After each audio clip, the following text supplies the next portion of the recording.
Today is Monday, February 22nd, 2021. President Joe Biden is speaking right now, commemorating the 500,000 people who have died due to COVID-19. Let's go live to the White House. We're going live to the White House. Our fathers, our sons, our daughters, husbands, wives. We have to fight this together as one people, as the United States of America. That's the only way we're going to beat this virus, I promise you. The only way to spare more pain and more loss, the only way these millstones no longer mark our national mourning, these milestones, I should say, no longer mark our national mourning. Let this not be a story of how far we fell, but of how far we climb back up. We can do this. For in this year of profound loss, we've seen profound courage from all of you on the front lines. I know the stress, the trauma, the grief you carry, but you give us hope. You keep us going. You remind us that we do take care of our own, that we leave nobody behind, and that while we've been humbled, we have never given up. We are America. We can and will do this.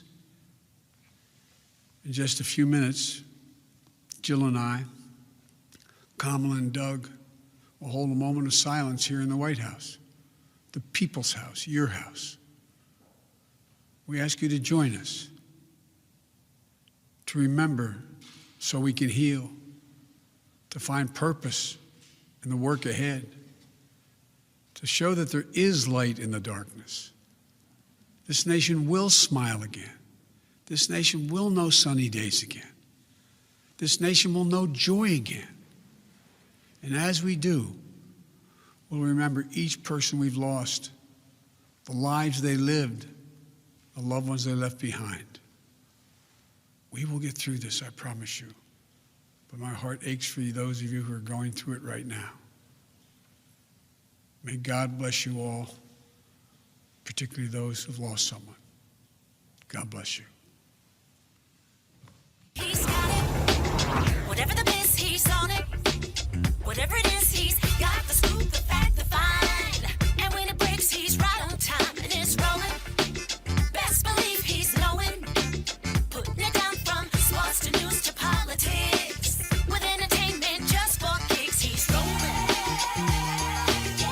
It's on go, y'all. It's Roland Martin, yeah. Rolling with Roland now. He's funk, he's fresh, he's real, the best, you know he's Roland Martin now.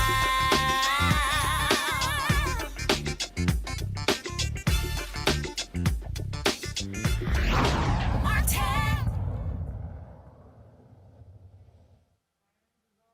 That was President Joe Biden, of course, speaking at the White House, where he is about to lead a moment of silence and a candlelit ceremony for those who have lost their lives due to COVID-19. 500,000 Americans have now died as a result of COVID-19, and he has frankly done more since he's been president addressing this very issue than Donald Trump ever did. Like I said, in a moment, we're going to go back to the White House to actually have a live look at that moment of silence, as well as the candle lids, all on the back end of the White House. Go ahead and take that shot, folks. What you're seeing right now is this shot outside of the White House there, the rear of the White House, where all of these candles are lit to commemorate the folks who have lost their lives. Our panel is Kieran Young, Democratic strategist, Dr. Julianne Malveaux, economist, president emerita, Bennett College, Teresa Lundy, principal founder, TML Communications. We can go back to the shot of the White House, and then we'll just talk over it, folks. I want to first start with you, Teresa, somebody who understands communications and the importance of it. The reality is this, President Biden understands how significant this issue is. It was a major issue during the election.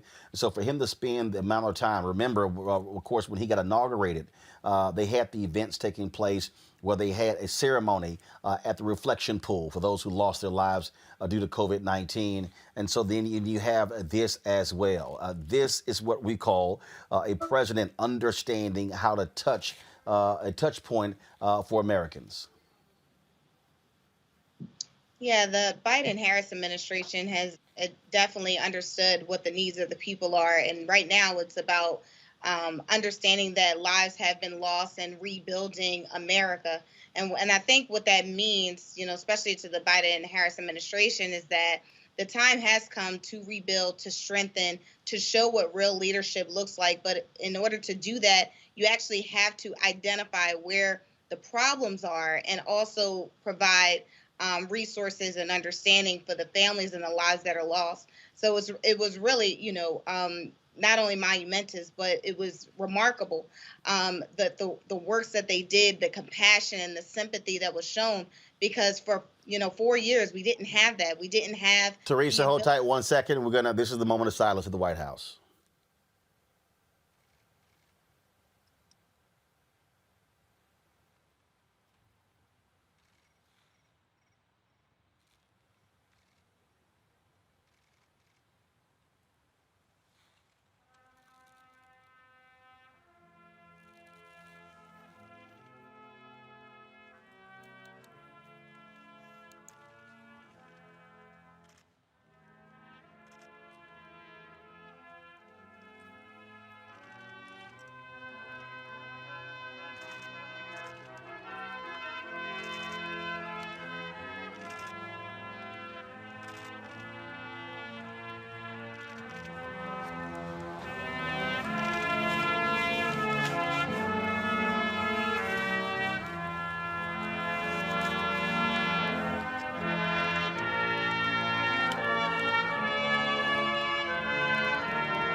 And that was President Joe Biden, Dr. Jill Biden, joined by Vice President Kamala Harris, and of course, Second Gentleman Douglas Emhoff. Teresa, go ahead and continue with your comments.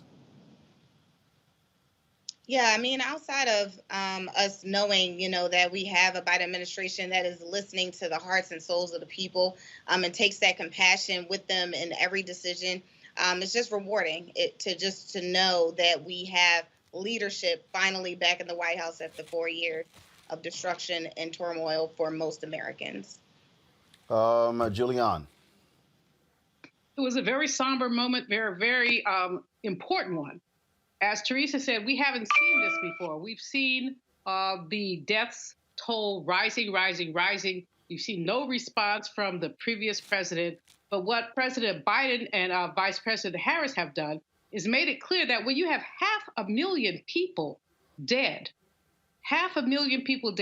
it requires some acknowledgement and some commemoration. So, as I said, it was a very somber moment and a very appropriate one. And it really does bode well in terms of looking at this administration and how they understand all of our pain. 500,000 people, I don't know a person who hasn't been affected by someone who's passed because of this COVID or who has been affected by it. I know young people who are still trying to get through it. And I know other people who've lost, I mean, my godfather died a month ago because of this. So we have so many people who are affected, and it's useful to have an administration that says, I feel your pain. Kira, that is obviously something that is important because people do want to believe. They want to see out of the President of the United States being the healer in chief. That is something that Donald Trump never did. And keep in mind, Donald Trump said that COVID was going to disappear by June of last year. Wish he had.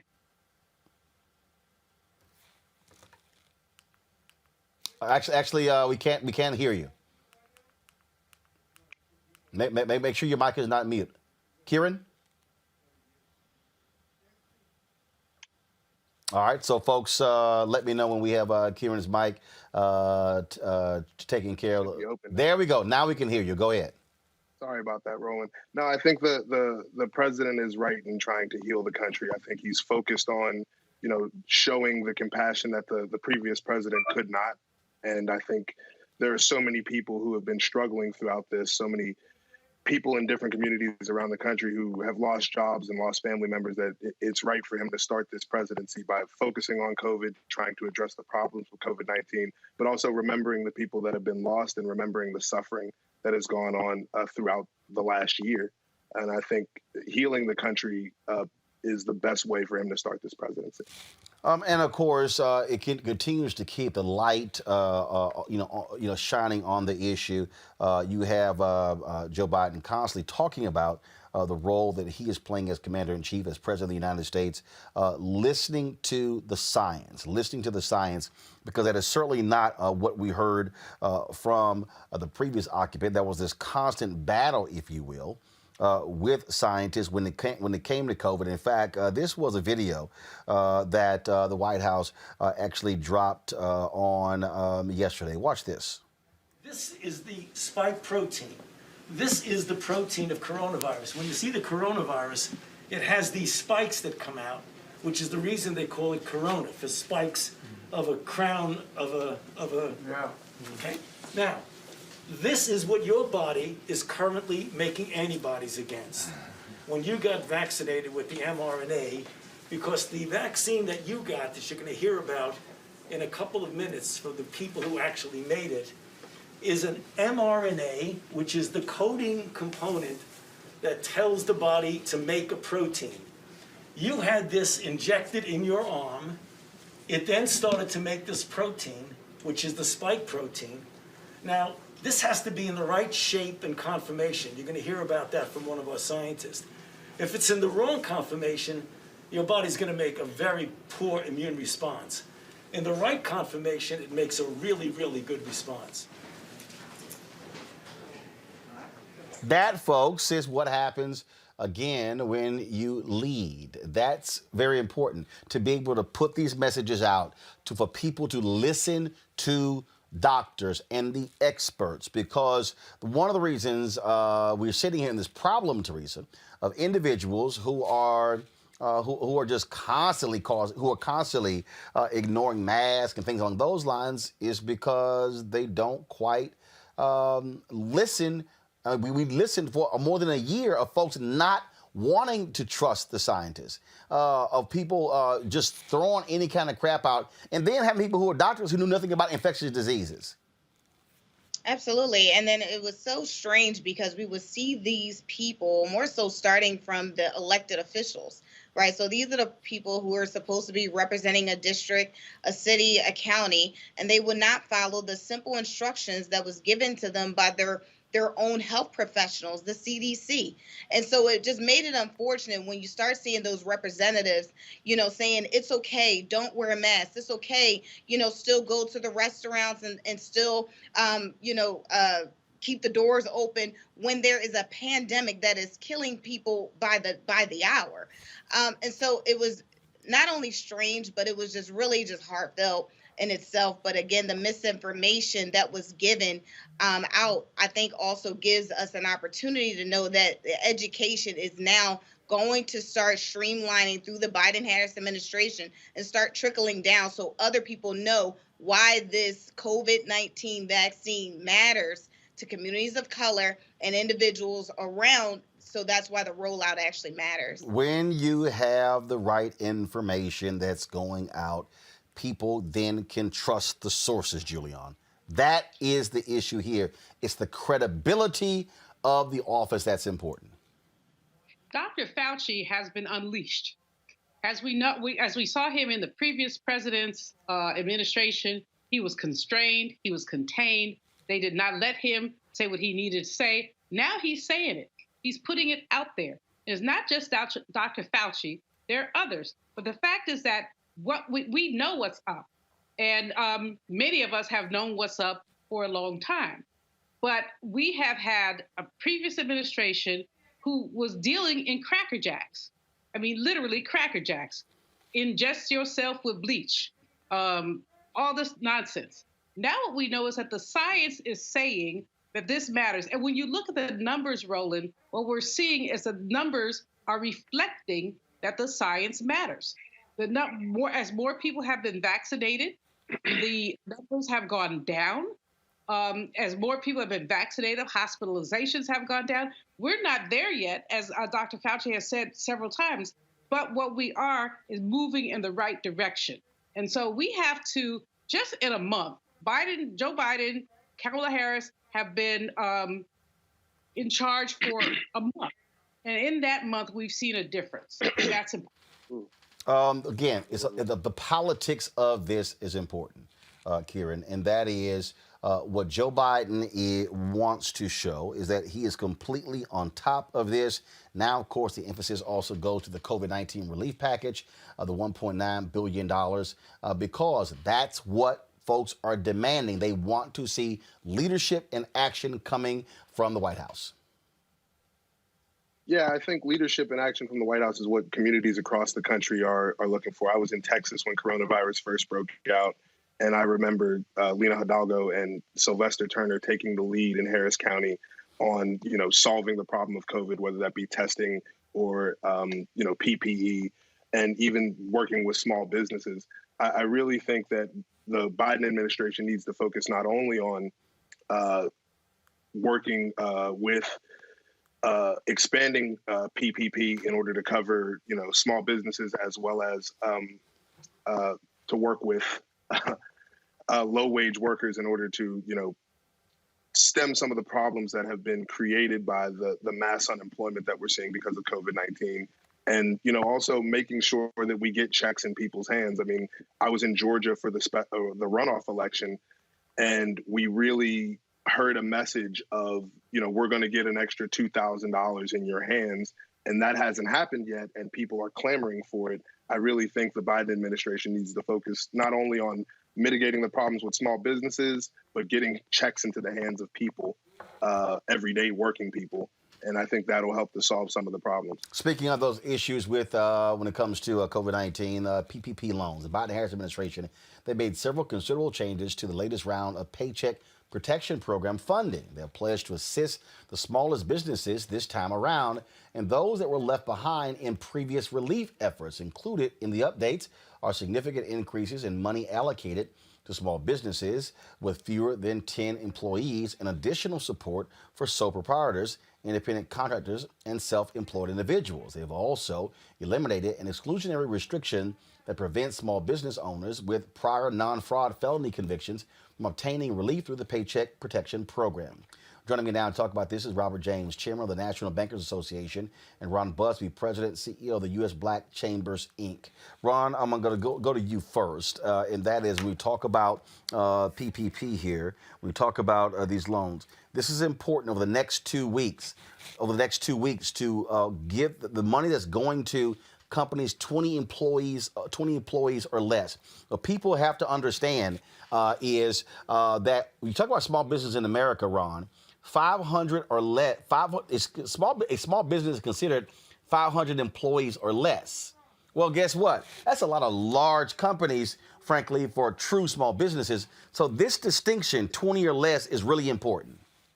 Well, it was for us. As we know, 95% of Black-owned businesses are considered small businesses, and 95% of them were not able to participate in the largest stimulus package this country has seen.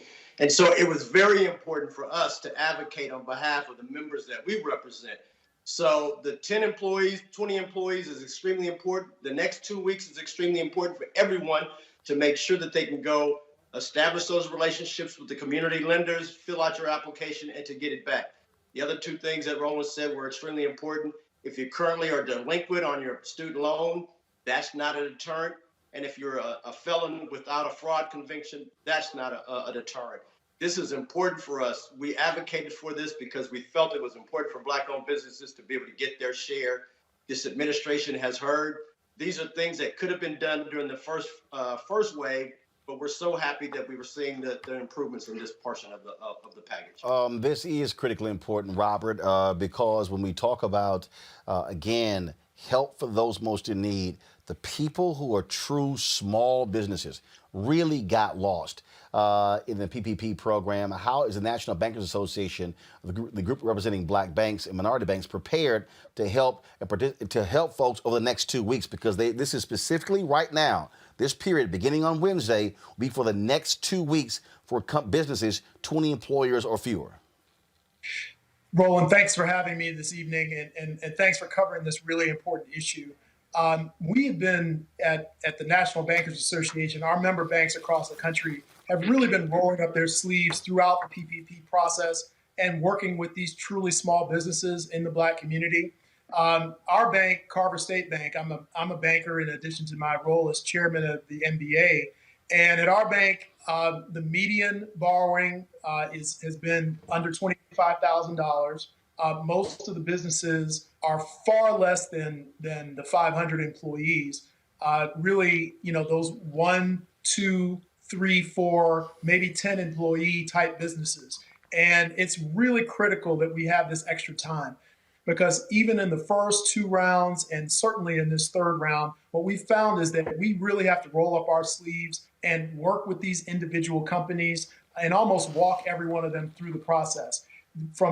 It doesn't matter if they're Ivy League educated professionals down to your local barber. Everyone that we're seeing really requires that additional help and assistance just navigating the process. And that's what our banks are specializing in doing with our community. And so we're grateful for this extra couple of weeks where we can really focus in on those smaller borrowers and make sure they understand the program and get all of the resources that they're eligible for.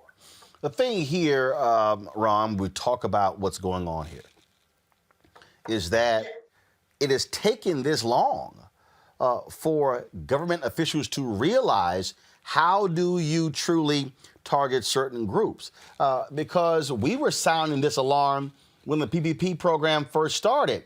And then we saw these stories where the Los Angeles Lakers are qualified for PPP loans, and Ruth Chris Steakhouse and other major companies, because the way the rules were set, you could apply with these individual restaurants when you were part of these massive larger groups.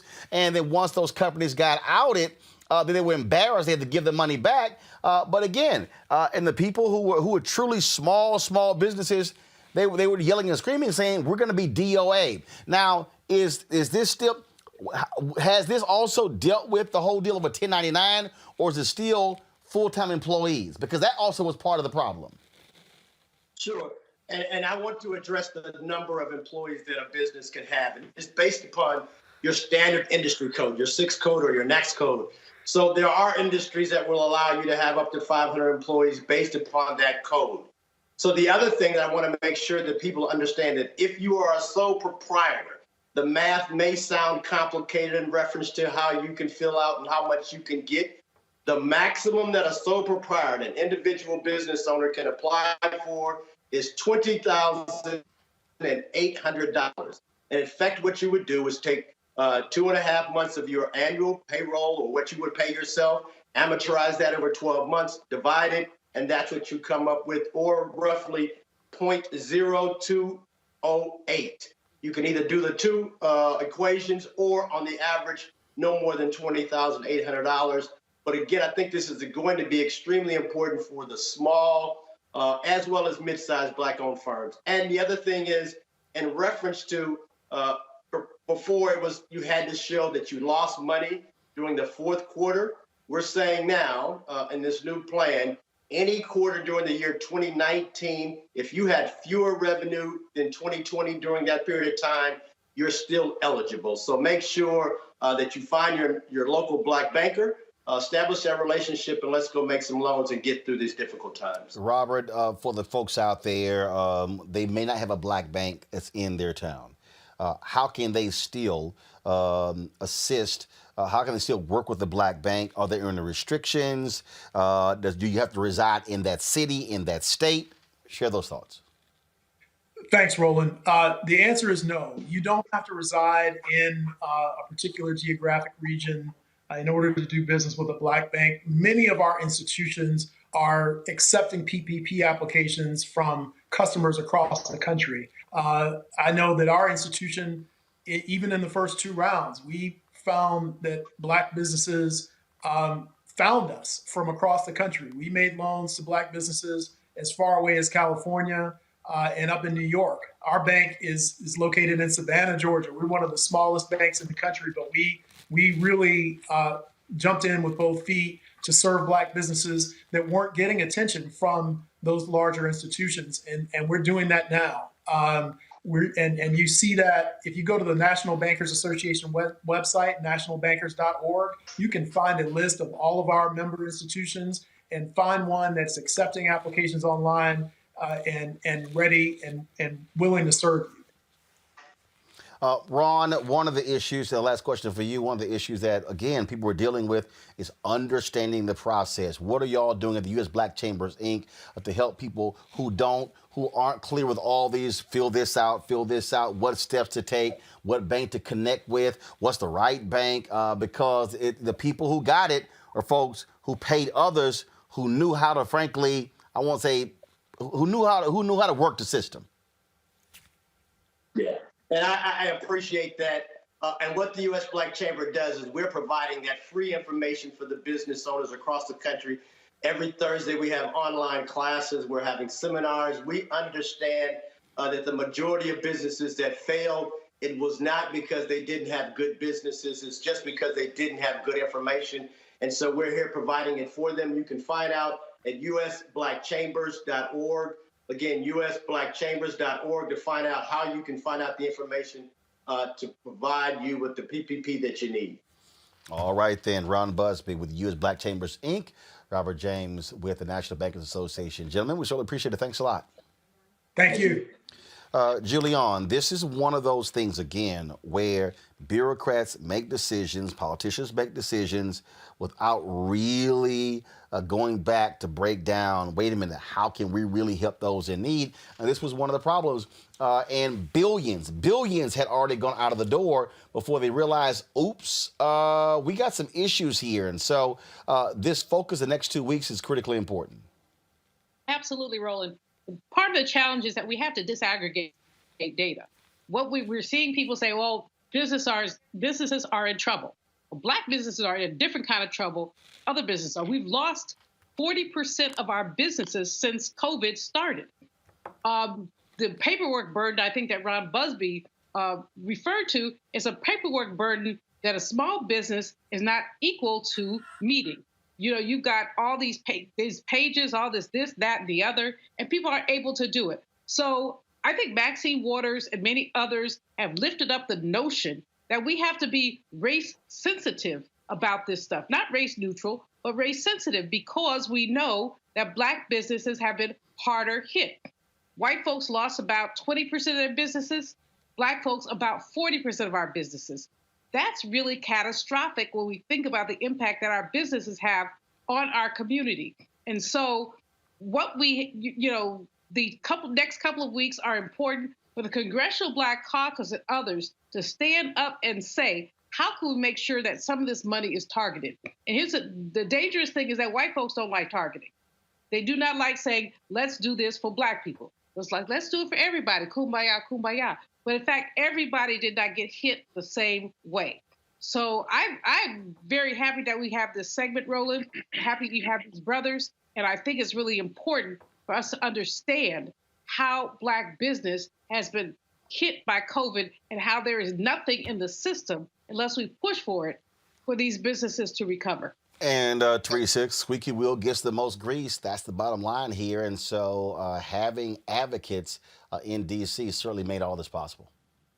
Absolutely. And I thank them every single day because these are the type of conversations that we are looking for our representatives and business associations to actually have on our behalf, because we're not at the White House. We don't, most people don't have the full access and resources and the responsibility that is necessary in order to get us all back to business. And that means the 40% of Black businesses and minority businesses that was lost during this pandemic. So thank you. Karen, what we're going to be seeing here again, but you also have the communication medium, getting the word out to the people most in need. Look, bottom line is I'm sitting here looking at television here, national media. A lot of their focus really is on the latest thing Trump responded to, also with Biden and COVID. But this is one of those things that could really help our businesses stay afloat. As Julian said, we lost 41%. And folks, keep in mind, prior to COVID, we had 2.6 million Black-owned businesses in America. 2.5 million had one employee. So, when you lose 40%, you're talking about, that means that of the 2.6 million Black-owned businesses that we had, you've lost, folks, 1 million businesses. Mm-hmm. So the one thing that I think about constantly is my parents. My parents are small Black business owners. They've owned restaurants. They've owned retail stores. And now they're in a business where they contract with the government. And I'm very thankful for that because it's one of the few things that hasn't disappeared because of COVID.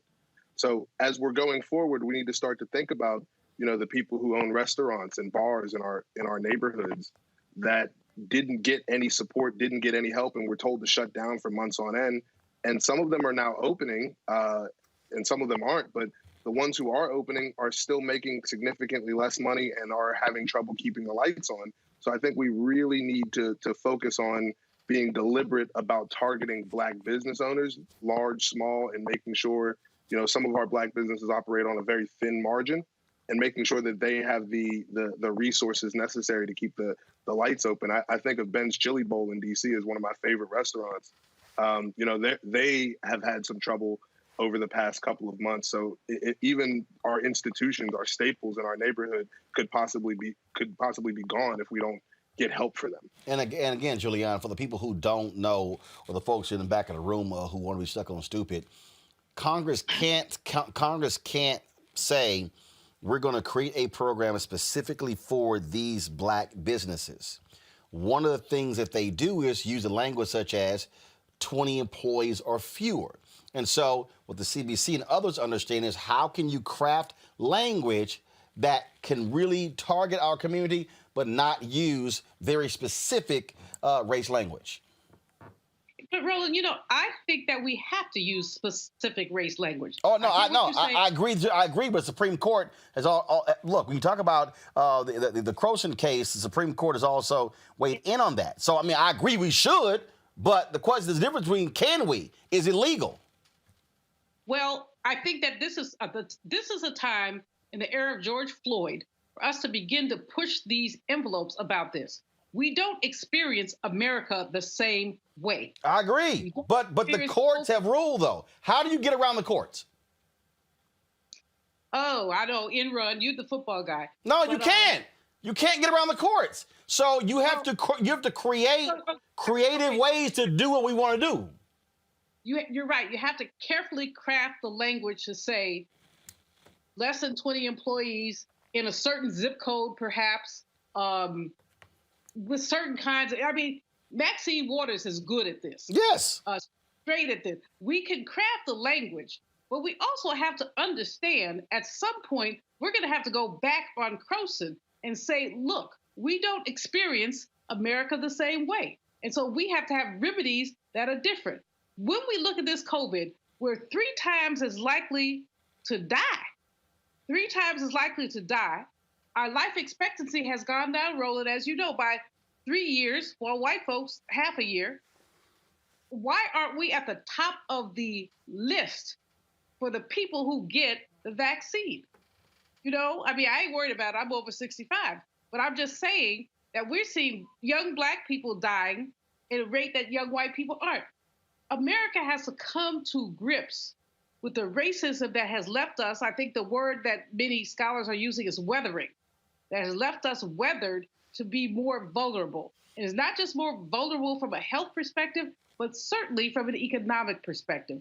And so, you're absolutely right. The court has said you can't do it, but I'm saying this is a good time to challenge that court again. It's not the right court for us to challenge, but it's a good time for us to lift our voices and say, give Black people a break. You ain't getting a damn thing through this court, Teresa. Not with a 63 majority. This ain't 5-4. This is 6-3.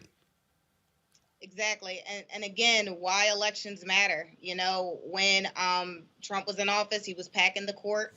And, Roland, I think you said it very clearly early on in your segments when you said, listen, it's not like, we've lost some legislative priorities, but let's remember what the Republicans did gain. They gained the court. And when you can't change the system of the courts into your favor, these are the issues when it comes up where you have to hide and split African-American language and minorities in order for us to at least get a slice of the pie. These are the type of issues that happen and where we have to take election and voting very seriously, but also critically. Absolutely. Folks, let's now go to a huge story that dropped yesterday. First of all, yesterday was the 56th anniversary of the assassination of Malcolm X.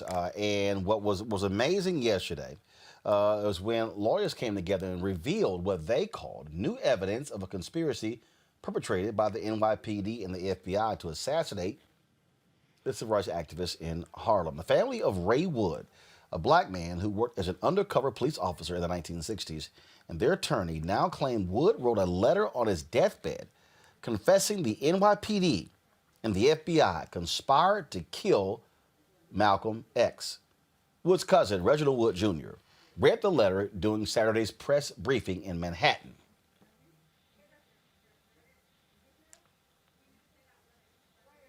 This is the original letter that was sent to my father on February 9th of 2011. I'm going to read a copy. I preserved it for the district attorney and whoever needs this for the court case to be able to exonerate the people that Ray was concerned that had been convicted because of his actions.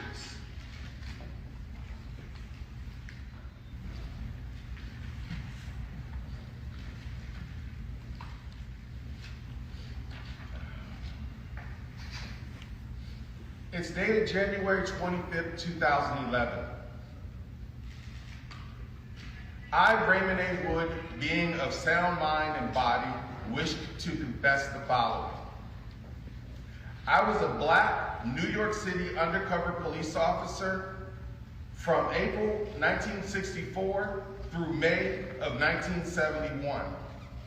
I participated in actions that in hindsight were deplorable and detrimental to the advancement of my own Black people. My actions on behalf of the New York City Police Department, bossy, were done under duress and fear that if I did not follow the orders of my handlers, I could face detrimental consequences. Presently, I am aging with failing health. Recently, I have learned of the death of Mr. Thomas Johnson and are deeply concerned that with my death, his family will not be able to exonerate him after being wrongfully convicted in the killing of Malcolm X. The facts are as follows. April 17, 1964, I was hired by the New York City Police Department. Without training, I was immediately assigned to the Bossy Investigation Unit. After witnessing repeated brutality at the hands of my coworkers, in parentheses, police, I tried to resign. Instead, I was threatened with arrest by penning marijuana and alcohol trafficking charges on me if I did not follow through with the assignments. Under the direction of my handlers, I was told to encourage leaders and members of the civil rights groups to commit felonious acts. The Statue of Liberty bombing idea was created by my supervisor/handler. Using surveillance, the agency learned that Bo and Saeed were key players in Malcolm X's crowd control security detail. It was my assignment to draw the two men into a felonious federal crime so that they could be arrested by the FBI and kept away from managing Malcolm X's Audubon ballroom door security on February 21st, 1965. On February 16th, 1965, the Statue of Liberty plot was carried out and the two men were arrested just days before the assassination of Malcolm. At that time, I was not aware that Malcolm X was the target. On February 21st, 1965, I was ordered to be at the Audubon Ballroom, where I was identified by witnesses while leaving the scene. Thomas Johnson was later arrested and wrongfully convicted to protect my cover and the secrets of the FBI and the NYPD. I had placed my full confession into the care of my cousin, Reginald Wood Jr. I have requested this information be held until after I have passed away. It is my hope that this information is received with the understanding that I have carried these secrets with a heavy heart and remorsefully regret my participation in this matter. Raymond A. Wood. Joining us now is Baba Zach Kondo, author of Conspiracies, Unraveling the Assassination of Malcolm X. Baba, glad to have you on Roland Martin Unfiltered. I'm glad to be here. First and foremost, got to get your reaction to that news conference on Saturday where he read that letter from an NYPD undercover police officer. Yeah, well, first off, it's not any new information.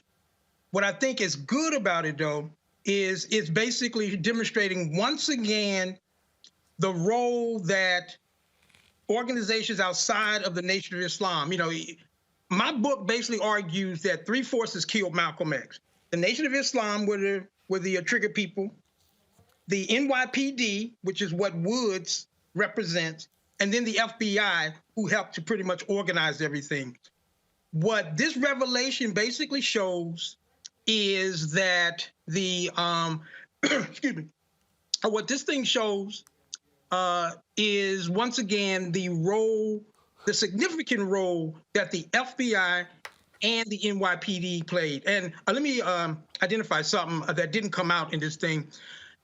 Woods was a member of a secret unit of the NYPD known as BALSI, the Bureau of Special Services and Investigation. The best way to understand them is that they basically represented a counterintelligence apparatus, like a miniature FBI is what BALSI basically represented. And their job was to infiltrate organizations. If you're familiar with the counterintelligence program, most of your listeners are. BALSI was simply a city version of the counterintelligence program. So they were secretive. And this guy Woods, one point that we want to make is that an African person cannot infiltrate the Ku Klux Klan. So when a Woods was recruited, the only way that they could use him, that a BALSI could use him, was against our own people. And the problem that I had listening to that news conference yesterday was that, first off, Woods' nephew was making excuses for him. He chose to be a traitor. For Malcolm, he chose to be a traitor for our people. And him talking about, they were going to white-mail him and they arrested him and all that. All of that is part of the game. You either choose to be a man and to basically support your people, or you choose to betray your people. That guy chose to betray our people. And this, of course, in many ways, people now seeing the story of William O'Neill, who did the exact same thing to Fred Hampton, where the FBI, in conjunction with the Cook County State's Attorney's Office, killed Fred Hampton. And when people talk about the dissension, when you talk about even what took place within the Nation of Islam, the anger towards Malcolm X, we also cannot deny the reality of the FBI having people on the inside stirring that dissension up. We saw the exact same thing in other groups. The reality is when Dr. King was killed, one of the folks who was on that balcony leaning over his body was somebody who was an undercover CIA operative. So again, American forces saw Black liberation, Black freedom as the #1 threat to this country, and they chose to say, we're going to dismantle it by cutting the head off. Exactly. And one thing that we also must always remember, the church committee was a congressional committee that took place in the mid-1970s, 1975, and they investigated the activities of the FBI and the activities of the CIA. And one of the things that came out of that, and this is not, Roland Martin talking or Babazak Kondo talking, this is what the committee found. It found that when it came to African people, the most violent techniques were accepted. And that meant anywhere from assassination to wrongly imprisoning people, to beating people, shooting people in broad daylight. Just to put this in some context, in broad daylight one day in the late 1960s, at the Los Angeles branch of the Black Panther Party, the FBI had a raid, and they sent carloads of their people. They fired over 1,000 bullets into the Central Avenue headquarters of the Black Panther Party of Los Angeles. Over 1,000 bullets. And luckily, because we had a brother there by the name of Geronimo Pratt, he had like 5 minutes to get everything together. They got a phone call or something, and he was able to fortify it. But I'm saying 1,000 bullets into one room, hoping to kill as many Panthers as they could. Lucky for us, there were a couple injuries, but nobody was killed. The thing that, first of all, where do you think, with this letter being read, where does this go from here? And for people who have not, they may have read stories and stuff along those lines, should there be a push for folks to push President Joe Biden to declassify any and all documents related to COINTELPRO, Malcolm X, Reverend Dr. Martin Luther King Jr., any other folks during that particular era? Has everything that they have, has it all been released, or is it still a lot of redacted information? Right. No, it's still, put it this way.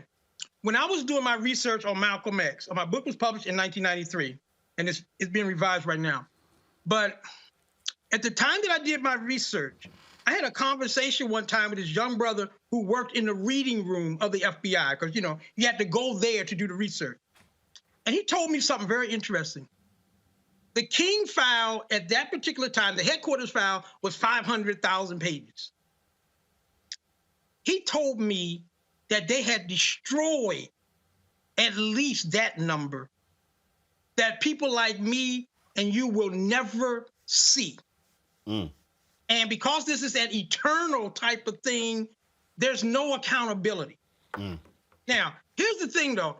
I hear what you're saying in reference to releasing the documents, but oftentimes the most important documents, the smoking gun documents that the average person needs to see, those documents in most cases will never see the light of day. Of course. Because the FBI and other intelligence apparatus, they have that, they have that freedom, and they justify it under the national security. And that's a big umbrella. Well, plus we also know that when J. Edgar Hoover died, he gave instructions for his secretary to basically corral and gather all of those secret files. We don't know what happened to them. We don't know if they're stored somewhere. We don't know if he instructed her to destroy them. But we know that when Justice Department leaders went to his home and office, they found nothing. Right. One thing that we do know, though, he had tens of thousands of documents in this warehouse. And per his will, his secretary, a woman by the name of Helen Grundy, if memory serves me, she made a phone call. Some trucks pulled up maybe 30, 40 minutes later at this warehouse. They took out some documents, and then accidentally they burnt down the facility with the rest of them in there. So there were certain documents he apparently wanted preserved, and the rest of them went up in flames. Real shocker, huh? Nah, no shock at all. What happens next? Do you think this changes anything? Do you think anything comes about from this revelation or the reading of this letter? Right. You know what? I think what it does, because remember, supposedly Cyrus Vance, the DA of Manhattan, is supposed to be considering looking into investigating the possibility of reopening, the trial of, the case that sent two innocent men, Butler and Johnson, to prison. Now, I'll be honest, I've been in contact with them. They had asked for a copy of my book. I haven't heard anything from them, but I guess you could say that I wouldn't hold my breath. I think the best thing that is likely to happen, right now is that public opinion will be piqued, people will become interested, and depending on what type of a thrust, particularly we African people give, will dictate how far. But I think we would be naive to think that there's going to be any movement from a legal standpoint unless we organize and pressure and threaten and demand. So if anything is going to happen through the system, and you're talking to a pessimist because this system, has never had our best interest at heart. And keep this in mind. Think about what is the repercussion here. If they find, say they open up a trial and the trial proves that there was some government complicity in Malcolm's assassination. Do we really think that the FBI or the courts are going to, take that real serious? And see, that's my problem, as a, having studied this, this government as long as I have, but it doesn't mean that it can't happen. So I guess you could say I'm probably, I'm a modified optimist that maybe something can happen to this. But I still say we should push it. Let's not, I like what the daughters are doing right now, and use whatever vehicles, whatever weapons, whatever resources that they can use, that we can use to, bring attention and then open this up. And then we roll the dice. Baba Zach Kondo, we surely appreciate it, sir. Thank you so very much for joining us. Thank you. It was an honor. I want to go to my panel here. Juliana, let's start with you. Again, the fact that 56 years later, we are still talking about this. We're still hearing things. People really have to understand the depths of how this country, its top police departments, the FBI, how they despised black leadership and did everything they could to destroy leaders like Malcolm X, Dr. King, Fred Hampton, and others. Roland, what I got from Brother Baba is the notion of what has been buried. We can go back We can look at Wilmington, North Carolina in 1896. We still don't have the whole story there. Tulsa, we have more information than we thought we had, but we still don't have the whole story there. And so the assassination of Malcolm X, the killing of Medgar Evers, we still don't have the whole story. If Brother Biden wants to do the right thing, we'll unseal some of these records and let us see it. There's nothing we can do about it, but we need to know. We need to know why our leaders were assassinated. We know why, but we need to know who, what, when, where, and why. And we need to know this is why reparations are so important. We need to understand the damage that has been done to our community. When I think about the daughters, about Quabila, Atala, and all of them who I know, and I think about the pain that they've had to deal with all their lives, but also now to hear more, I think about the, the resolution that they must have of the closure to have this stuff put out there. So I just feel like this is one step in the right direction, but it's just one step. And I don't know what this little underground FBI fellow was doing. And he has very little credibility, but he has enough credibility for us to think about what he's saying and what it means. We need to know how these people have damaged our community. Teresa.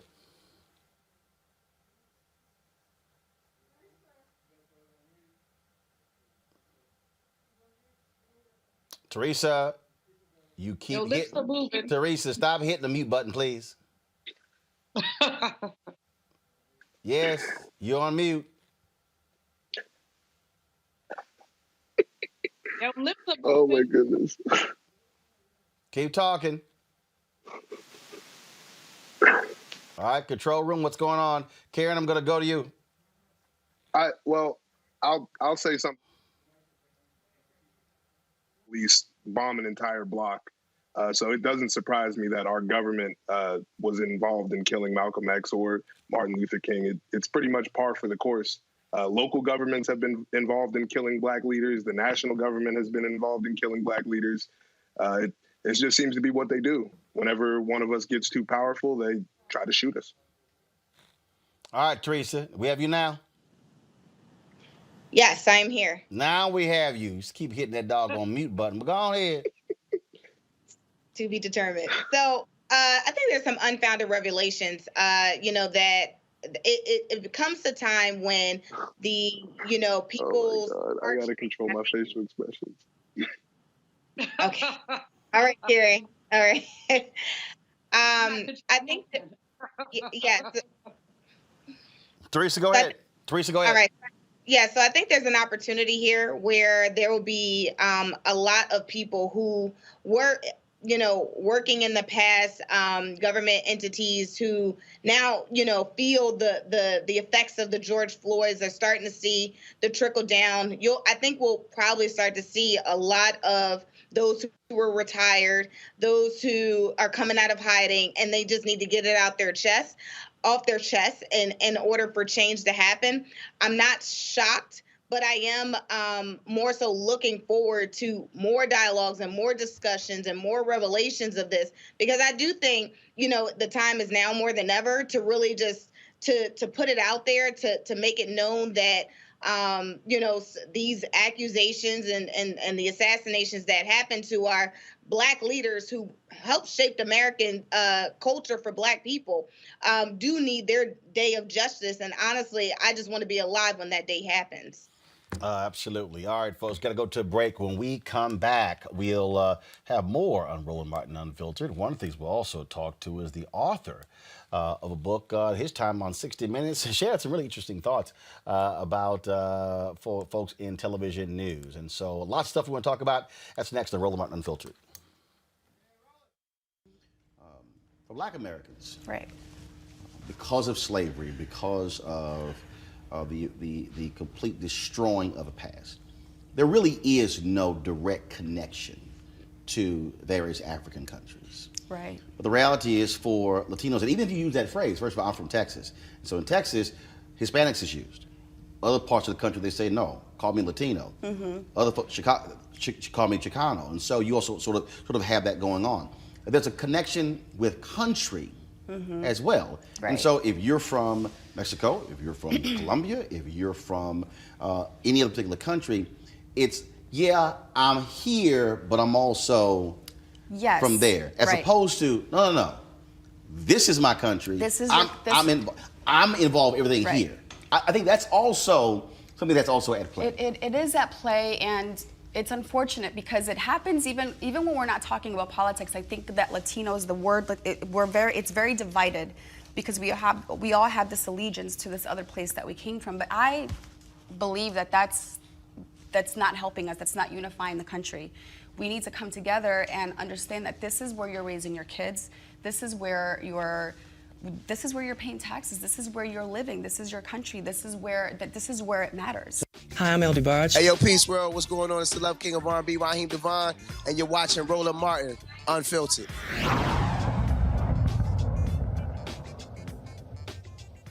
Charges in Plano, Texas have been dropped against an 18-year-old black man who spent a night in jail after he was strangely arrested for walking in the street. Officers responded to a call that a black male wearing a short-sleeved shirt was stumbling along the road in icy conditions. They were dispatched to do a welfare check, but ended up following Rodney Reese, a high school student on his way home from work. Officers followed Reese for 2 minutes and 17 seconds before they arrested him on a pedestrian in the roadway charge. Here is the body cam footage. Dude, stop. We're trying to help you.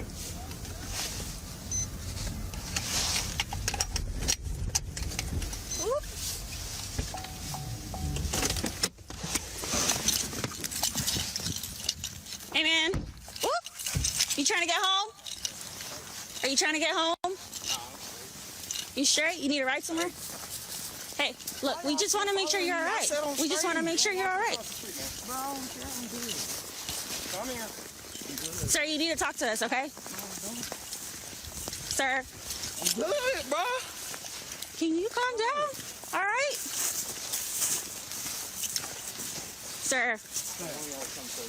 Don't touch me.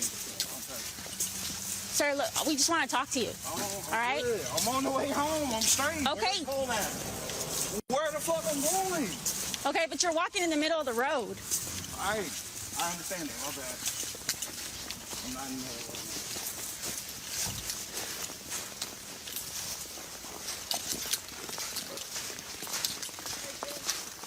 What's up, home?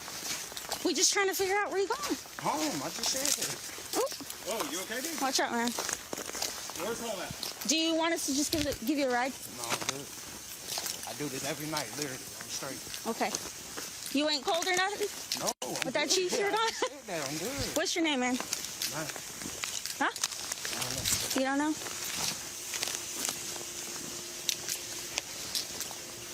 Can you just stop and talk to us for a minute? Do you mind? Do you mind just talking to us for a minute? Just talk to us for a minute. Just talk to us for a minute. I ain't gonna put my hand on a female. Please don't touch me. Okay. I'm just trying to get your attention, okay? We're just trying to make sure you're okay. Don't touch me. We're trying to make sure you're okay.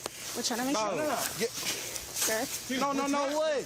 We're trying. No, what? We're doing an investigation. I don't care. I'm going home. You were officially detained. No. Yes, Sir. yes you are. Bro, stop. Just relax. Just relax, all right? Just relax. We're just trying to talk But to you. I got an anger problem. Please get off me. No. Stop. I'm sorry, I didn't mean to touch you. Yeah, you didn't stop. Put your hands behind your back now. You are not free to go.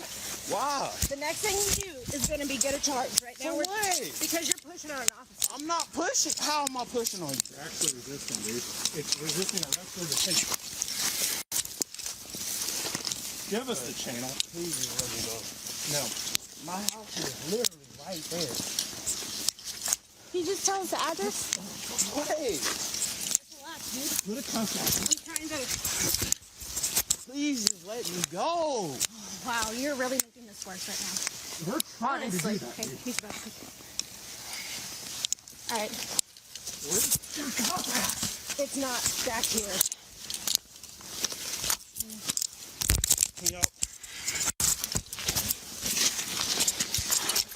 This is why I do. Dude, just stop. Stop Stop resisting. Just let me go. Let me go. Stop. Let me go. Stop resisting. Bro, fuck that. Bro, just let me go. Relax. Bro. Give us. What the fuck is wrong with you? You got me fucked up. Get on the ground, dude. Just get on the ground. Stop resisting. You want me to get on this snow after y'all was worried about me? Really? You're causing this problem right now. This never had to go this way, man. Y'all got me. Go ahead. You got it?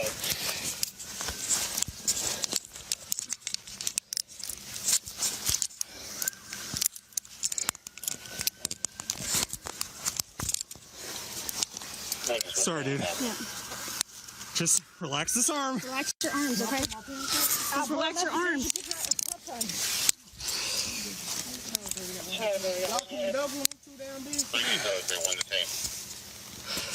What's your name? Let go. I'm gonna take care of your phone, dude. What's your name? Can you at least tell me your first name? No, I'm good. Tell me your first name. I'm good. We honestly were just trying to check on you. That's cool. Okay. I said I'm First good. of all, you were in the roadway, which is a Alright. safety hazard, and you're not supposed to be in the roadway. And All right? you're not at liberty to move around. Bro. Okay, just relax. I thought you was turning me around. No, Why sir. are you trying to put me on the ground for? Just relax. Moving around. Just relax. You're not at liberty to move Where do around. you live? I can do what the fuck I want to. Where do you live? Actually, right now you can. Yes, I can. Where do you live? Where do you live? All right. If he's not going to cooperate, He's going in the car. popping him in the back of the car. Come on, let's just walk this way. You got a walker?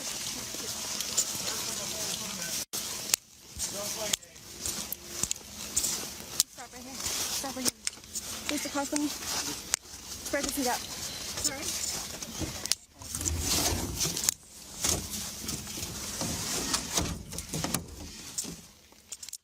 You got anything that's gonna poke me, stab me, nothing like that? You don't have any weapons on you like that?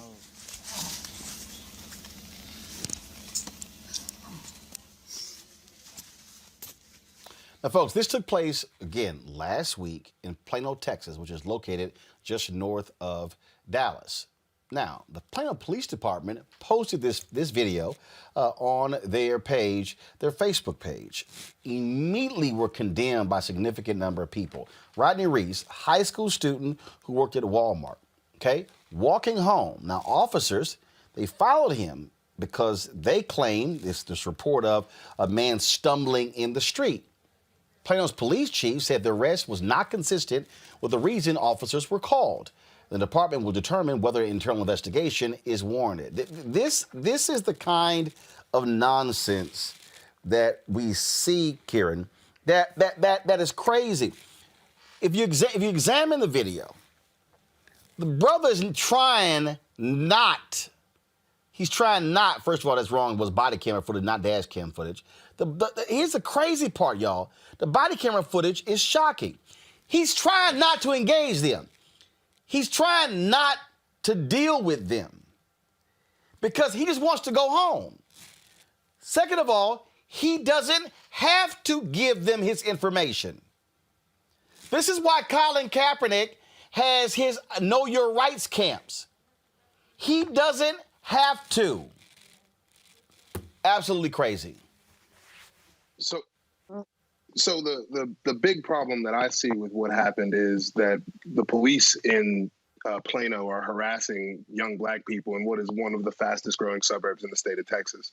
You have people moving from all over the country into Texas, and to harass Black people is just appalling. I've lost friends to this type of gun violence or this type of violence from police. I had a friend who was shot 5 times in the city of Pittsburgh. He managed to survive. But this is just par for the course, not just in Texas, but around the country. I know you see a lot of really racist incidents in Texas regarding hair, especially. I remember the young man from outside of Houston who was suspended from school for his dreadlocks. This type of harassment of young Black people is just completely uncalled for by local governments in Texas. The thing here, Teresa, when watching this body camera footage, is that he just wants to be left alone. Here's the deal. I know it's cold. I get it. I see that it's snowing. But if somebody doesn't want to be bothered by the cops, keep walking. Do you need a ride home? Nope, I'm good. I do this every night. He clearly wasn't bothered by the cold weather. He was fine, jeans and a shirt. Hey, leave me alone. Okay? Hey, they offered us public assistance. He said no. No, they chose to keep pursuing him and continue to pursue him. And again, when he declined to tell them his address and his name, so you're not going to tell us. He doesn't have to. Right. He was trying to avoid what eventually happened. Him being detained, cuffed, taken to jail, and spend a night in jail. Absolutely. And this high school, black man, just came from a hard days of work. And, obviously there's snow on the ground, so he didn't go through bus transportation, didn't need a ride. He's probably like, look, I'm 2 to 3 blocks from my home. I just want to get there. And I think, countless times, most of us just want to get to our destination without being disturbed, right? We're already fighting, especially if he's working at Walmart. He's definitely not making $15 an hour. So I'm sure he's already probably frustrated about that. But the other portion is he's literally just trying to avoid confrontation and honestly probably just not trying to get shot.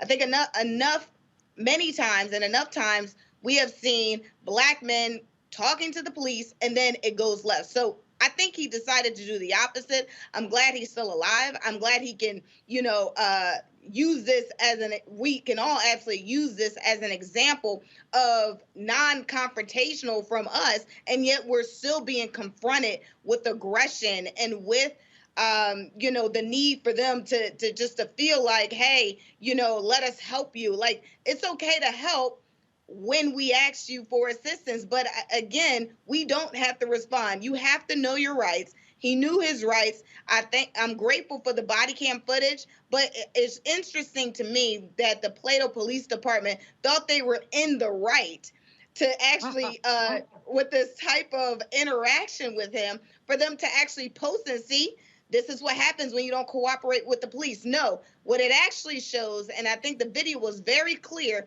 is this is what happens when you try to avoid confrontation with the police, and yet you still get put in the paddy wagon. It just, Juliana, it's just, he's not trying to engage them. He's not trying to anger them. I'm good, no problem. Ma'am, I don't want to touch a woman. I don't want to strike a police officer. Please don't touch me. All of that. Yet with all of that, he still gets arrested. He still gets put in the car. Now, and this is the thing that white folks don't understand. He is now saddled with the trauma for the rest of his life of that experience. When all he was trying to do was a black man walking home, trying to get home from Walmart, through the snow. Teresa has it completely right. This man is just minding his business. Literally, all he's doing is minding his business. He didn't ask for help. He didn't need any help. This is the crux of white supremacy, is that you can put yourself in my space and decide what I need, and then when I refuse it, decide that you are going to exert your white supremacist power. This brother, if you look at we looked at the body cam, car cam, whatever, he's literally minding his business. There's nothing illegal about walking in the snow in a t-shirt. That's your business. Why in the you-know-what are these people insistent on engaging him and harassing him? That's a question. And the answer is, anytime a black person is walking down the street, there are some white folks who feel that they have the right to engage them and harass them. This, you've heard me talk before, Roland, about my nephews. I have one who is 37 and one who is 35, and I adore them, and they're young black men. They're tall, they're buff, and every morning I get up and pray that they don't have any drama. And they do have drama because they get stopped here, stopped there, for the same kind of stuff. And it breaks my heart to see the ways that their energy gets broken down by this kind of crap. And we really, and as Teresa, what was wrong with these people? They're going to post this and say, oh, you have to obey the police? No. You police have to act like you have some good, you know what, sense. Again, charges dropped, and frankly, I hope he sues. And the police chief should fire those officers. I mean, it's just ridiculous. It's just absolutely ridiculous. Folks, let's go to California, where a newly released video shows a deadly confrontation between sheriff's deputies and a homeless man in San Clemente, California, in September. In the video, 2 Orange County sheriff's deputies who were in patrol assigned to the homeless outreach team they heard deciding whether to confront 42-year-old Kurt Reinhold. One deputy is heard saying, quote, "Watch this, he's going to jaywalk." One of the deputies then asked Reinhold, "Are you going to stop, or are we going to have to make you stop?" Reinhold responds, "Jaywalking here? That's ridiculous." Video captured by bystanders shows the confrontation escalate quickly. Reinhold then says, "What is your problem? Why are you touching me?" Watch this. There we go. You hit me, dude. It's control, man. I don't know. It is. Look down, you just stop in the middle. Don't make case law, Gabriel. Not case law. We're gonna identify him, huh? You're getting quite close. Fine. Ready?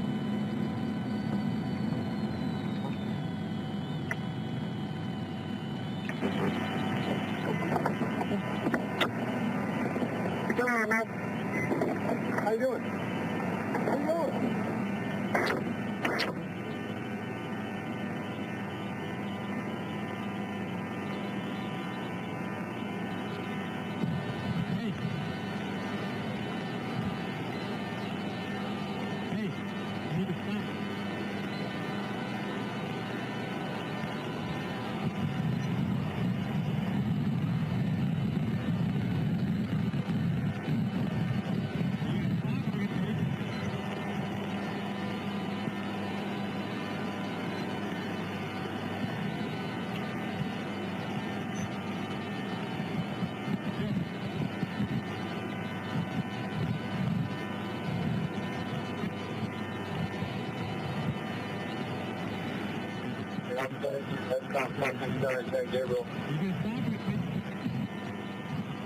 As I said, video captured by bystanders shows the confrontation escalate quickly. Reinhold says, "What is your problem? Why are you touching me?" Moments later, both deputies tackle Reinhold. One of the deputies shouts that Reinhold had his gun.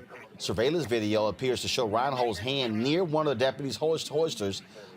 A deputy then fired 2 shots, killing Reinhold. At this time, the Sheriff's Department has only responded by releasing a pre-recorded video stating that it is withholding judgment until all facts are known and the investigations are complete. Again, Julian, what's crazy here is this started because he was jaywalking. This started. He's dead. He's now dead. But it started supposedly for jaywalking. It started because these police officers have an axe to grind against people. It started because they were exerting their power, their ability to mess with anybody. This man wasn't bothering anybody. Yes, he was jaywalking, but hell, we live in D.C., Roland. How many days of the week do you jaywalk? Or me. That's not a crime that has a death penalty. What we have here are out-of-control police officers, and I'm glad that you're raising this up because we keep hearing these stories and people say, oh, yeah, but the police are okay.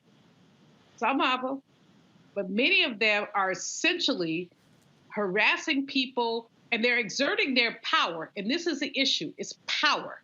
They're exerting their power. When you go back to the beginning, he's jaywalking. Looks like they're almost stalking him.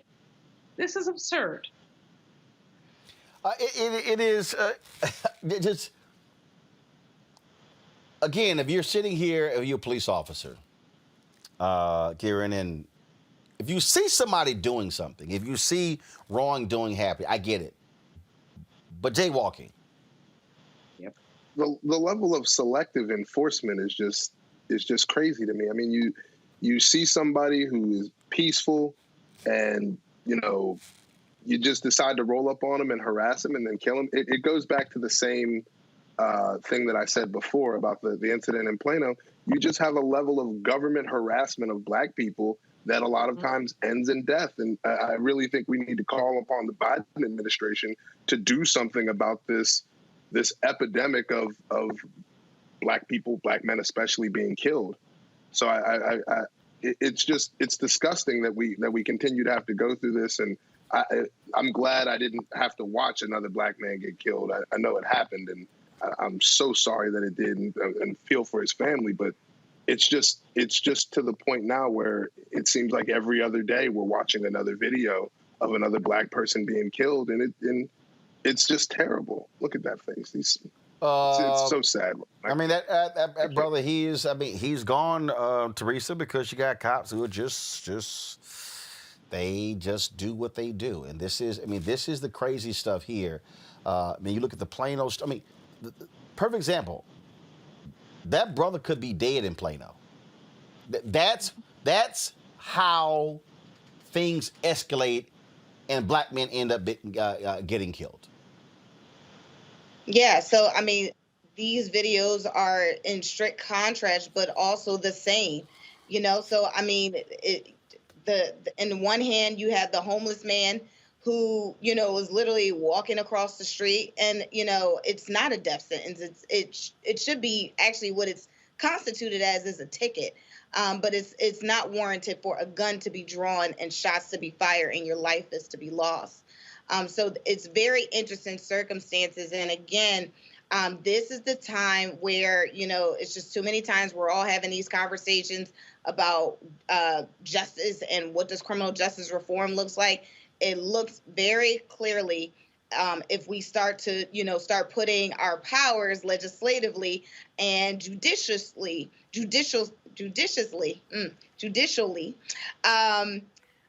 into action. So what does that mean? That means we need to, escalate and increase and decrease the police budget, understanding that, these people are using their powers to get away with really murder, and also put into place some of the reforms that has been repeatedly stated over and over. And I think if we start doing that, we can then start to see results. But right now, it just seems like it's on a standstill, and thus these policemen and deputy sheriffs are having a free-for-all on Black lives. It is certainly sad. Speaking of sad, folks, many people were shocked today to find out the death of Lawrence Otis Graham. Of course, the New York Times selling book author, passed away on Friday at the age of 59. Of course, he's a lawyer and activist. At this time, no one knows exactly how he passed away. He was known for exposing racial discrimination. He's also an acclaimed author who published 14 best-selling books, one of which titled Member of the Club. He detailed his undercover experience as a country club worker at an all-white Greenwich country club in the early 1990s. Graham was also a lawyer who practiced corporate and real estate law at Cuddy & Fedder, a Manhattan law firm, and was a contributing editor at U.S. News & World Report.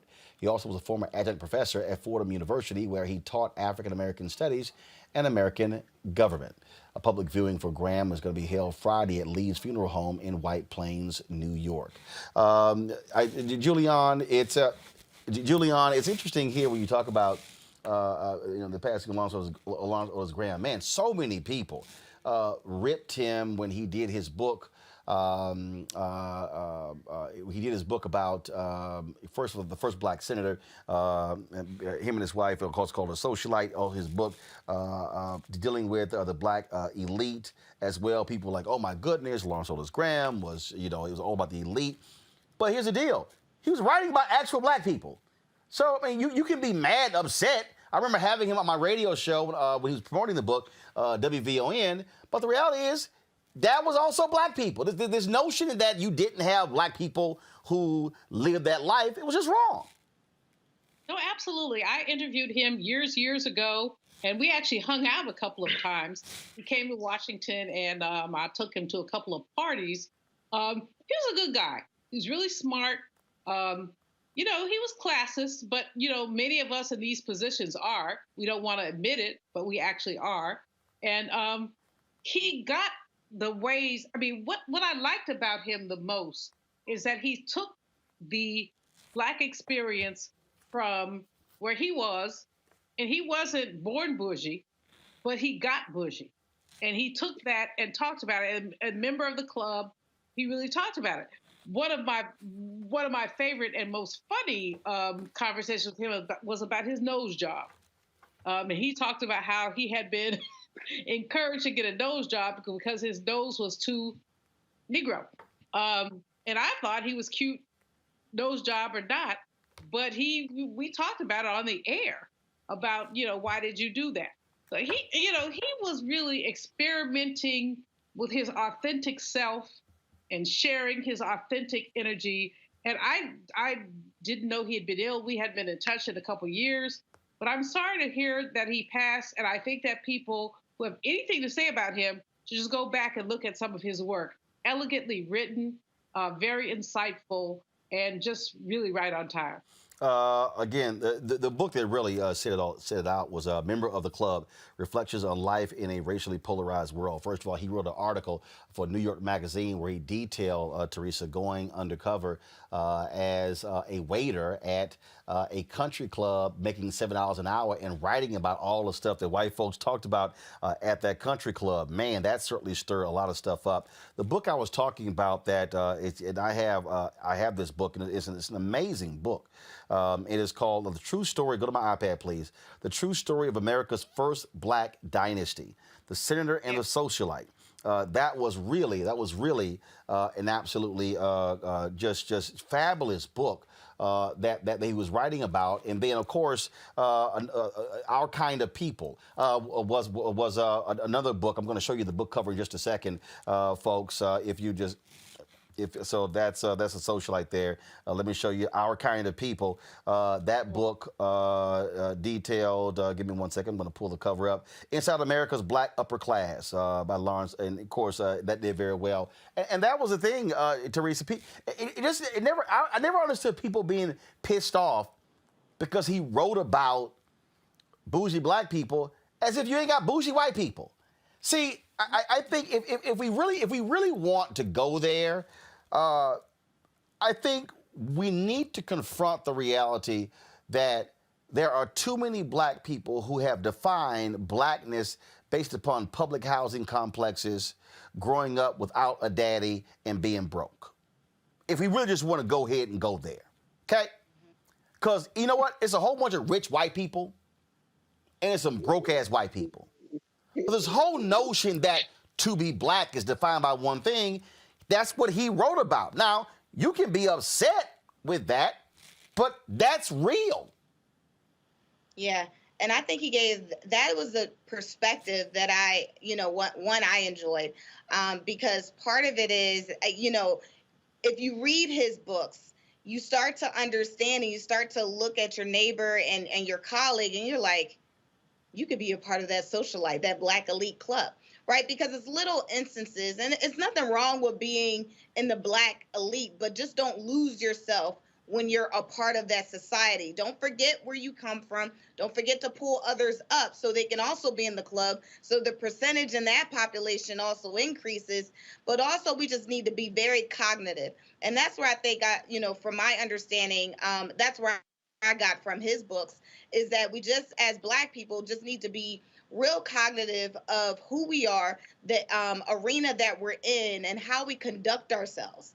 Because society is going to tell us that we should act a certain way as being black, but I think it also tells us in his books that if we show ourselves and give ourselves, in terms of like our education and our status, we will also, show a different type of African American that exists to the white man, and hopefully they'll allow us in their society. I was reading some of the comments, people remarking about his passing today, and there were people who were like, "Oh my God, is this, that, and the other," and it always struck me as crazy when people oh my goodness, he's just wrong. He's just, how dare he? I don't like how he talks, and all that sort of stuff. His wife, Pamela Graham, she also former president, CEO at CNBC, and he's certainly survived by his wife, his children, and other family members as well. But again, I just think that if I could really just think of something. I think some black people need to grow the hell up and get the hell out of their own circle and realize that there are black people of all sorts of classes. There are black people who are light-skinned, dark-skinned, black people who grew up with. It's just like this whole idea as if it's a badge of honor to grow up with a single mama. Well, guess what? That's bullshit. I grew up with a mama and a daddy who's still married, who will be married for 54 years in June. Okay? And so I just think that we have to be willing sometimes to check folks on how we define blackness. I agree. Well, we have to own. Hold on one second. Kieran, go ahead. So I'm a black man who grew up in a two-parent household. My parents will be married 33 years in April. So I get exactly where you're coming from, Roland. And I really do think we need to normalize black people passing things down to their children, estate planning, black people having wealth, and black people who, raise their kids in two-parent households and possibly send them to private school like my parents did. I think the more that we vilify and demonize black folks for succeeding, the less likely others will be to succeed and to strive hard, because they will see that, they're not accepted in most black spaces because they have now. So I think we need to be inclusive in the black community and make sure that we include our bougie friends and make sure that we try to represent everybody in the black community, because we all share one experience, because no matter what, the color of our skin never changes. I don't care how much money you make. Yeah, but look, we live in different worlds. I see somebody go, look at Clarence Thomas, all kinds of black folks. What is Roland on? Easy, I'm on blackness. Guess what? There are black people like Clarence Thomas. Wow. There are black conservatives. Yes. There are black people who marry white people. Yep, men and women. There are black people who grow up in middle-class neighborhoods, poor neighborhoods, rich neighborhoods, suburbs, cities, rural America. There are black people who go to HBCUs and black people who go to PWIs. Black people go to community colleges, black people who don't even go to college. Guess what? There are black people who do all sorts of things. The problem is when we somehow define it as solely this. Oh my God, you're out of the norm. No, actually you aren't. You're not. I just think that even now, what we're doing is we sort of have this litmus test for black people, and then what happens is, if somebody black actually moves out, who you think you are? Easy, a mover. Roland, I'm a homeowner. Okay, I just think that. I just think that again. It really bothers me when we place these limitations on blackness, and then we go, we descended from kings and queens. Oh, so then if you black, you own a mansion, now it's a problem? Julian, go ahead. I think that I think this is a really important conversation around the issues of dimensions of blackness. I think it's important for us to understand our heterogeneity as opposed to our homogeneity. In other words, we are different. We have different lives. As you say, we've been raised different ways. Everybody did not have a single mama and an absent daddy. Everybody did not grow up on food stamps. And some of the people who did do that actually transcended that. So I think it's really important to deal with that. But I think the other importance here is to not, Roland, to talk about what divides us, but what unites us. And in some cases, there's not a whole hell of a lot that does unite us. And we need to deal with that as well. We talk about a Black community, but what is a Black community? What does it mean? How do we come together? We are, we're connected by pain. We're connected by discrimination. We're connected by what they did to us. And we have to really transcend that to talk about what makes us stronger. I think about people like Mary McLeod Bethune, who started the National Council of Negro Women in 1935 in the middle of a depression. And NCNW was not all bougie, not all working class. It was a combination of Black women. And so I think we need to think about the ways that we chose to come together. But, I'm disturbed, extremely disturbed by some of what is going on right now, especially around people trying to say, okay, I'm not this, I'm not that. I mean, Brother Man, and you, Roland, talk about, well, we didn't have single whatever. I didn't either. My parents divorced when I was 6, and I had a very middle-class upbringing. Thank you, Mama, because she did it. Right. I'm just saying we have multiple experiences. That's all I'm saying. I just think that for there are a number of us.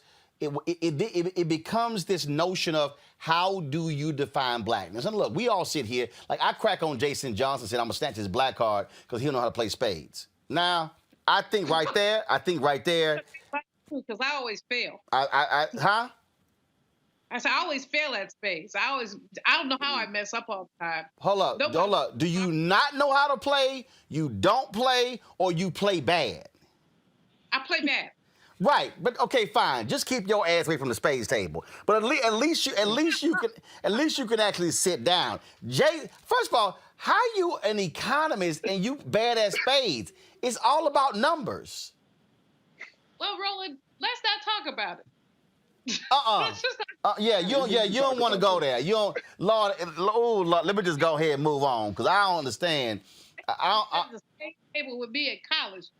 They saw me sit down, they walk away. Oh my God, you shouldn't told everybody that. Ooh, Lord, okay. Let me go again, y'all. No cause of death given, but Lawrence Otis Graham passed away Friday at the age of 59. All right, I got to go to a quick break. We come back, we're going to talk to longtime producer at 60 Minutes, who shared some inside scoops on what it was like to work at the legendary shop, and also share some thoughts about, of course, longtime correspondent, the late, great Ed Bradley. That's next on Roland Martin Unfiltered. You do know that there is not a piece of your life that government in some way does not involve. I mean, I crack up with these conservatives who talk about down to your name. Everything. Down to your name. Everything. I mean, just if you actually sat down and said, okay, what part of my life? Let me try to find something in my life that government in does not have a part of. I can't think of a single thing. You can say, fine, they don't impact my marriage. Yes, they do. Because you got to get that marriage license. Yep. From the birth to the tomb. And if you're going to be here in the United States of America, whether you like it or not, you got to know about it. You got to know its history. Because when somebody knows about you more than you know yourself, that's slavery. That's volunteer slavery. Yeah. So it's almost like double the education we got to pick up of what this place is all about, how it works, how it runs. I'm a firm believer, being in 112 countries, that you got to think global and act local, but you better act local.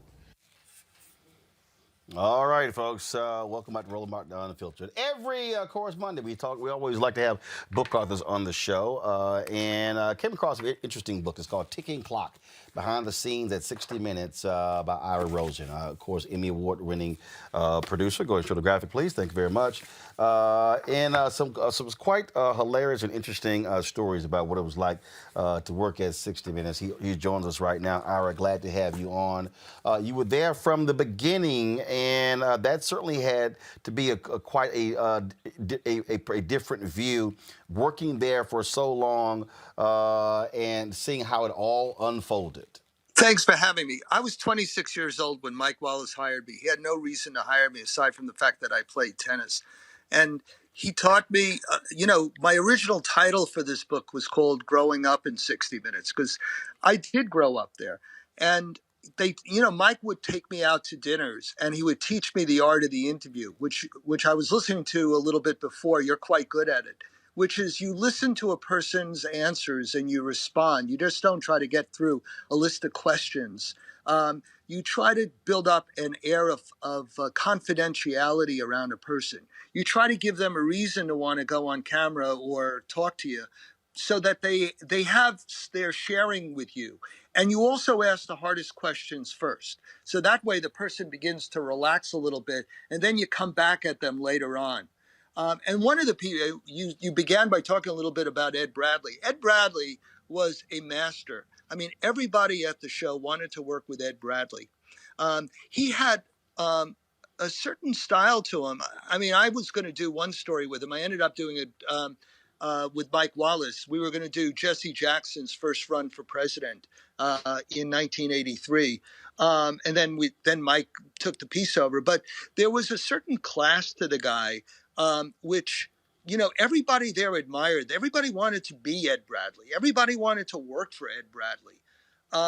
He had got seats at the Garden. He loved to spend it. He would throw his wardrobe out every 2 or 3 years. He just clean his closet out. Okay, I'm going to buy something new. He would go down to New Orleans Jazz Fest and he would play, he would love to play. There's a song called The 60 Minutes Man. I don't know if you know it. It's a Billy Ward and the Dominant I know song. it well. Oh, great. So he would get on stage and he'd bang the tambourine out and he'd play that song. I miss him every day, as I think a lot of people who are there miss him. What when we think about its success, it is still one of the top-rated television shows. Every network has tried to replicate 60 Minutes. NBC has Dateline. ABC has its long-running show, 2020. There have been other shows as well. But why specifically has 60 Minutes been able to be this dominant this long with and obviously you get a cast that was there for a very long time, but what really is its secret to its dominance and its ability to have staying power? Here's the secret. It's tell me a story. Don Hewitt had thought of this a long time ago. There are two things. At the beginning of 60 Minutes, you were engaged in the adventures of Mike and Morley and Ed and Dan, rather, and you wanted to go with them where they went. So, Harry Reasoner took you to the most expensive meal in the world. Morley took you on the train, the Siberian Express. Ed did these extraordinary stories about spies in London. You wanted to be with them. You wanted to hear what they had to tell you. And you were engaged. The stories always had a beginning, middle, and end. You don't diminish the audience. You don't repeat the same information over and over again. And it was this kind of art form that has remained consistent for 53 years. One of the things that when I think about, obviously, you have you have Ed Bradley, Byron Pitts was there, you had Bill Whitaker there. Byron is like my brother. I mean, I was lucky enough to do an incredible story with Byron and in Chicago about these 5 youths who were falsely accused of murder, and Byron completely nailed the prosecutor who had framed them, and we did the story. Anyway, I'm sorry to divert. No, it's all good. I mean, but the point I was making there is that obviously it is extremely hard to get one of those correspondence roles. But I am interested in terms of the issue of a diversity in 60 Minutes and what it was like being on the inside and the competition and the battles and trying to land one of those very few positions that very few open up. Right, and it's incredibly hard. We talked about Byron for a little bit. Byron wanted to be a 60 Minutes producer, since he was in college. And when he got there, he was there for a brief time as a contributor. He would take home Mike and Ed tapes and study them. He would, when he and I got together, he would take out a notepad and take notes. He studied the form. He wanted to learn. I mean, he turned into a fantastic anchor at Nightline. But the other person who after Byron, I ended up working with Bill Whitaker, who's taught me so much about being a reporter and a journalist. Let me tell you a story about Bill that a lot of people don't know. I don't know. Do you know Bill Whitaker at all? I mean, he's a rock star. Yep. Bill's I've talked to Bill several times. See him all the time at NABJ. Yeah, Bill's dad worked at the Cotton Club, which was at the time an all-white establishment. His father was a waiter there when he couldn't even be a patron. His mother worked in the kitchen, used to play cards with Ella Fitzgerald. And it was this kind of hard, the work ethic that his father had that kind of, went to the kid. And, Bill was crashing stories in Los Angeles, crashing stories in Tokyo. I mean, he really put in the time. And he and I did the story that I'm probably most proud of in my career on the opiate epidemic, which we did with the Washington Post. Piece One later would win a Peabody, a DuPont, an Emmy, and, every other award. It became the most single award-winning piece in the history of 60 Minutes. And we had a whistleblower named Joe Renazizi. And, I was a little worried about how it's going to go. This is a guy who was inside the DEA. Bill Whitaker sat with the guy for 4 hours, did a 4-hour interview with this guy. And, he got every ounce of information out of him. When we did the story, when it aired, there was a congressman. The story, for people who don't remember it, the story was about how the Congress covered up and basically neutered the DEA of all their enforcement powers, which allowed Purdue Pharma and McKesson Corporation to flood America with opiates. And there was one congressman in particular, Congressman Marino, who kind of pushed it forward. Well, lo and behold, at the end of our story, Marino, we announced that Marino was going to be Donald Trump's new drug czar. Well, let me tell you something. Within 2 days of that story running, Trump began to praise Marino and saying, oh, he's a nice man. Once when he started to praise him, the guy was toast. He was out of office by Wednesday. And, that's the power of 60 Minutes. I've told my friends it's a little bit like being Superman, because you have these magical powers where you could get people who are wrongfully convicted out of prison. You could right the wrongs of societies. You could expose corporate America. And it's really you asked earlier why it's lasted so long, because I think the audience appreciates what 60 Minutes has brought forth. Last question before I go to my panel. So my panel, get ready. Each of you will get to ask a question shortly. I certainly got to get your take on when Oprah Winfrey left. As somebody who spent a lot of time there, I found it hilarious as hell for Oprah to say when she was told several times how to say her name, and she was like, "Okay, I'm good, I'm done." Whoever that person was probably should have been tarred and feathered by saying, "It's Oprah. I think she's good at her name. I think we're good."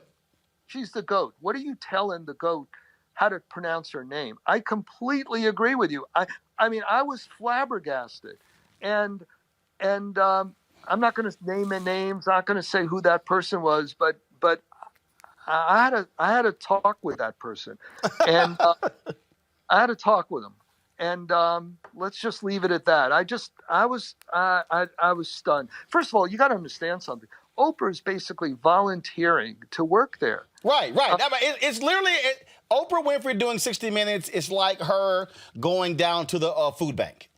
Yeah, I mean, she's I don't even know if she took a salary, or if she did, she donated it to charity. I mean, so, and you're telling her how to, and this is, we're hearing it from Oprah's side of it, which is you're telling her how to pronounce her name or how to read her copy slower or something. I mean, stop it. Just stop it. Just stop it. Yeah, that was a little crazy to me. Yeah, me too. Let's go to yeah. Maybe maybe you have to tell me off air what that conversation was like. All right, let's go to my panel with questions. I'll go start with Teresa. Yeah, so I'm so inspired. I am an avid watcher of 60 Minutes. So I was wondering, are you guys interested in doing some new content that surrounds maybe some like, I don't know, like some younger generation, some like young feel. I feel like it still gives me, seasonal individuals.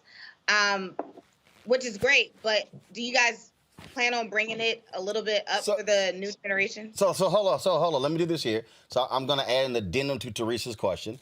Of course, CBS launched West 57th, which was supposed to be sort of the younger version of that.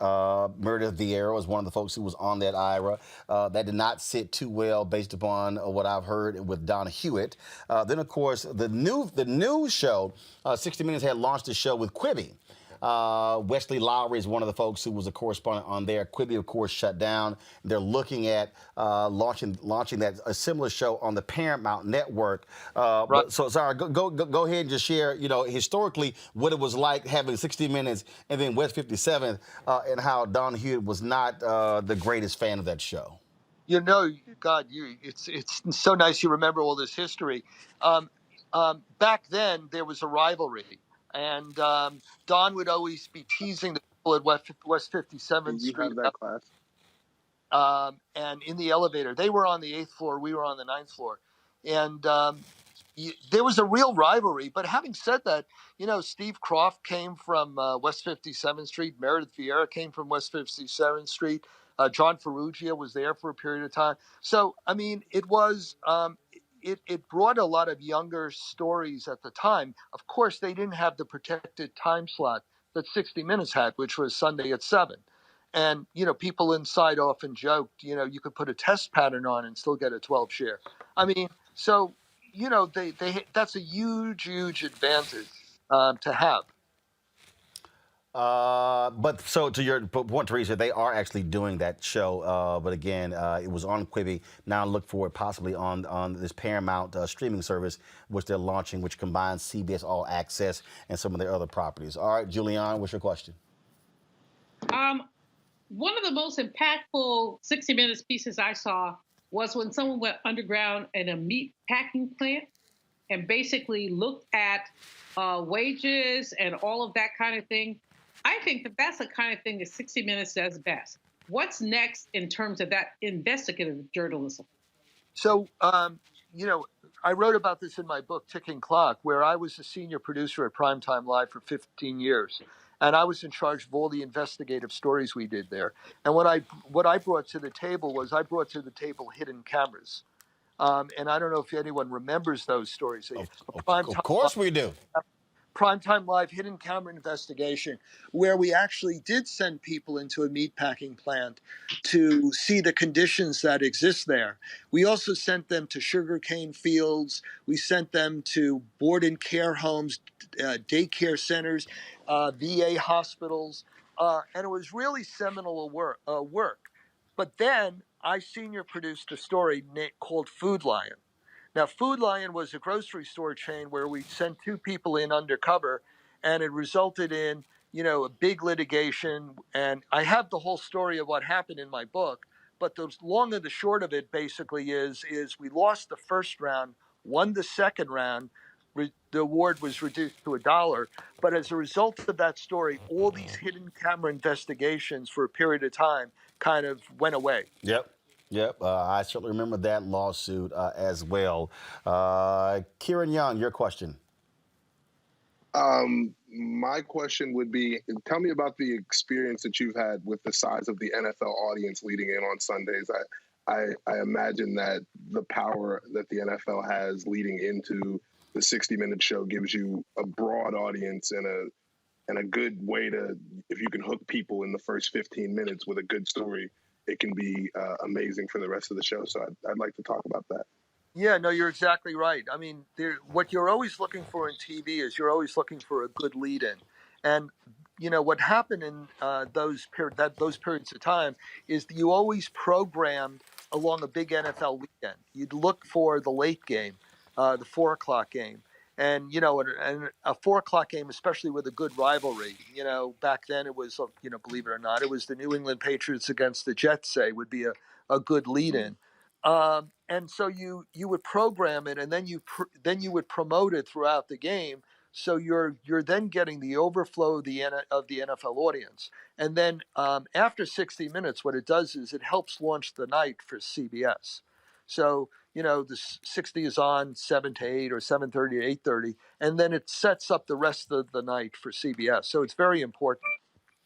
Last question I have for you, Ira, and that is, again, first of all, fascinating book. As somebody who who chose to go into media when I was 14, I've got probably couple of hundred media books, so I'm always interested in all the different mediums, whether it was television, radio, online, digital, you name it, but especially also the black press, and that is this here. I think that when we talk about where do we go from here, we're now operating in a world where you've got everybody named Mama. I saw, today Obama is sitting down launching this podcast with Bruce Springsteen and all sorts of different things along those lines. Do you think that 25 years from now, there still will be a 60 Minutes because of how unique they are in this moment, in this era of a whole bunch of people just talking, but very little reporting? I think there will be, as long as the accountants don't take the show over, and they continue to give the money needed to travel where you need to travel and to tell the stories that you need to tell. If they start trying to cut back on the buck and hiring people who are maybe not as skilled at reporting or storytelling, then you're going to see a diminishment of it. But I'm hopeful that the people there are smart enough to know that this is not something they want to mess with. Absolutely. This is actually the last question. This is the typical question I ask every single book author. What was your wow moment in writing this, where you might remember something, or it was your research that even caused you to say, wow?